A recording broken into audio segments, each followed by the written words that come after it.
ഈ ഒരു സാധ്യത മുന്നിൽ കണ്ടുകൊണ്ടുള്ള ഇടപെടൽ പലയിടങ്ങളിലുമുണ്ട്. അതുകൊണ്ട് തന്നെയാണ് ആ തരത്തിലൊരു ജാഗ്രത കാട്ടൽ ഉണ്ടാവുന്നുണ്ട്. സാരംഗ് തുടരുന്നുണ്ട്. സാരംഗ്, തിരുവനന്തപുരത്തിൻ്റെ സാഹചര്യം എന്താണ്? അവിടുത്തെ പ്രതിസന്ധി എത്രയുണ്ട് രൂക്ഷമാണ്?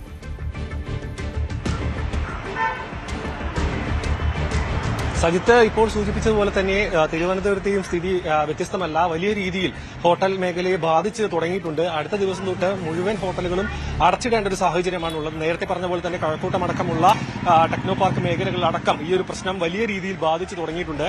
അതിനൊപ്പം തന്നെ ഇപ്പോൾ കൊച്ചിയിലെ സാഹചര്യം പോലെ തന്നെ വ്യത്യസ്തമല്ല.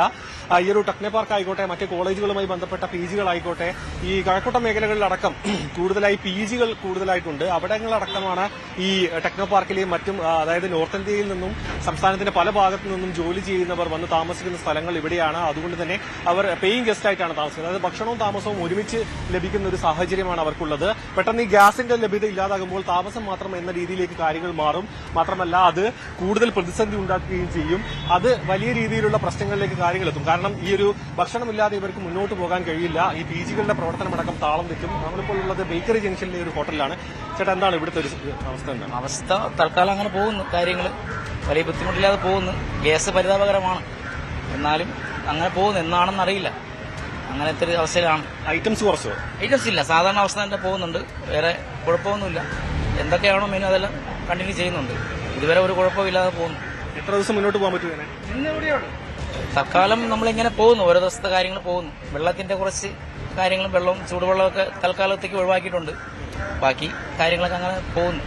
പോകണം, ബാക്കി എല്ലാം ഇട്ട് പോയല്ലോ രാവിലെ. അപ്പൊ എന്തെങ്കിലും കൊടുത്തേ പറ്റൂ. എന്തായാലും ഇന്നത്തെ ദിവസം കാണും മൊത്തം. ബാക്കി നാളത്തെ കാര്യം. ചേട്ടൻ എന്താ പറയുക? നാളെ ഇല്ല.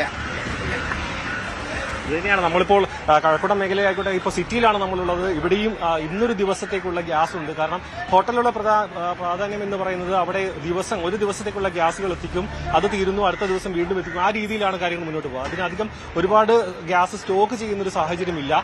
അതുകൊണ്ട് തന്നെ ഇത് ദൈനംദിനത്തിലുള്ള പ്രവർത്തികളെ, അതായത് ദൈനംദിനത്തിലുള്ള ഈ ഒരു ഹോട്ടലുകളുടെ പ്രവർത്തനത്തെ പ്രതികൂലമായി ബാധിക്കും. മാത്രമല്ല അടച്ചിടേണ്ട ഒരു സാഹചര്യത്തിലെ കാര്യങ്ങൾ എത്തും. അപ്പോൾ ഇത് ബാധിക്കുക ഈ ഒരു ജോലിക്കാരെ അടക്കം. കാരണം പല ഭാഗത്തു നിന്ന് ജോലി ചെയ്യുന്ന ജീവനക്കാരുണ്ട് ഹോട്ടലുകളിൽ.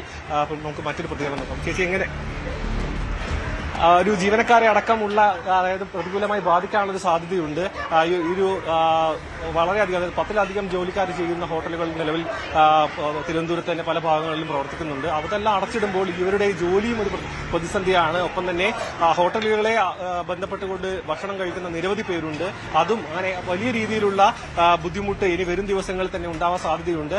എല്ലാ സ്ഥലങ്ങളിലെയും പറയുന്നത്, അതായത് 90% ഹോട്ടലുകളും ഇന്ന് കൂടിയുള്ള ഒരു ഗ്യാസാണ് ഇപ്പോൾ അവരുടെ കയ്യിൽ നിലവിലുള്ളത്. അത് കഴിഞ്ഞാൽ എന്ത് ചെയ്യുമെന്ന കാര്യത്തിൽ ഒരു വ്യക്തതയില്ല. സർക്കാരിന്റെ ഭാഗത്തുനിന്ന് ഒരു വ്യക്തമായ മറുപടിയും ലഭിക്കുന്നില്ല. അതുകൊണ്ട് തന്നെ വരും ദിവസങ്ങളിൽ ഘട്ടഘട്ടമായി ഒരു ദിവസത്തിനകം തന്നെ ഒരു വലിയ ശതമാനം ഹോട്ടലുകളും അടച്ചിടാനുള്ള ഒരു സാഹചര്യത്തിലേക്കാണ് കാര്യങ്ങൾ നീങ്ങുന്നത്. യെസ്, അതാണ് സാഹചര്യം. എന്തായാലും ഇതൊരു ഗുരുതര പ്രതിസന്ധിയാണ് ഉണ്ടാക്കുന്നതെന്നാണ് സാഹചര്യം. ഒപ്പം നമുക്ക് പരിശോധിക്കേണ്ടത് സംസ്ഥാനത്തിൻ്റെ പൊതു സാഹചര്യം. ഇനി ദേശീയ തലത്തിൽ ഇതുണ്ടാക്കുന്ന വെല്ലുവിളിയും സാഹചര്യങ്ങൾ കൂടിയാണ്. എന്തായാലും ഈ വിഷയത്തിൽ കൂടുതൽ ഇടപെടലുകൾ കേന്ദ്ര സർക്കാരിൻ്റെ ഭാഗത്തുനിന്ന് കൂടി ഉണ്ടാവും നമുക്ക് കരുതാം. എന്തായാലും അടുത്ത നീക്കം പ്രധാനപ്പെട്ടതാണ്. പ്രത്യേകിച്ച് അന്താരാഷ്ട്ര തലത്തിൽ തന്നെ ഉണ്ടാകുന്ന ഫ്യൂവൽ പ്രതിസന്ധി, അതിൻ്റെ തുടർ സാഹചര്യങ്ങളാണ് നമുക്ക് മുന്നിൽ കാണുന്നത്. അപ്പോൾ രാജ്യം എങ്ങനെ ഇതിനെ നേരിടുമെന്നതും വളരെ പ്രധാനപ്പെട്ടതായി മാറുകയാണ്. CV അനുമോദ് ചേരുന്നുണ്ട്. അനുമോദ്,